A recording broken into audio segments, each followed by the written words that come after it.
In our nearby stellar neighborhood, a burned-out star is snacking on a fragment of a Pluto-like object. With its unique ultraviolet capability, only NASA's Hubble Space Telescope could identify that this meal is taking place. The stellar remnant is a white dwarf about half the mass of our Sun, but that is densely packed into a body about the size of Earth.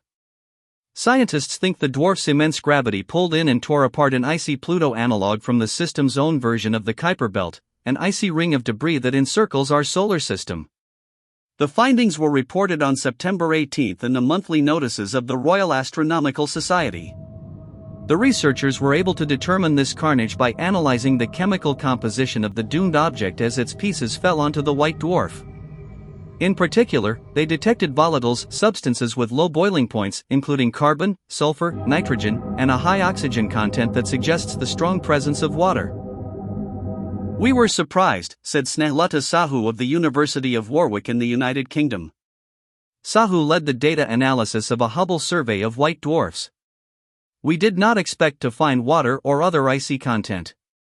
This is because the comets and Kuiper Belt-like objects are thrown out of their planetary systems early, as their stars evolve into white dwarfs.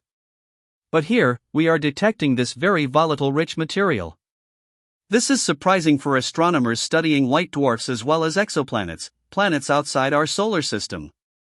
Using Hubble's cosmic origins spectrograph, the team found that the fragments were composed of 64% water ice. The fact that they detected so much ice meant that the pieces were part of a very massive object that formed far out in the star system's icy Kuiper Belt analog. Using Hubble data, scientists calculated that the object was bigger than typical comets and may be a fragment of an exopluto.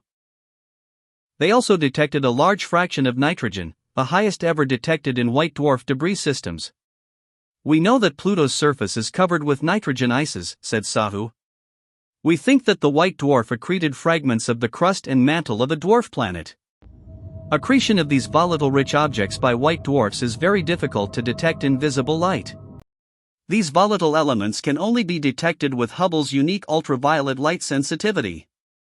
In optical light,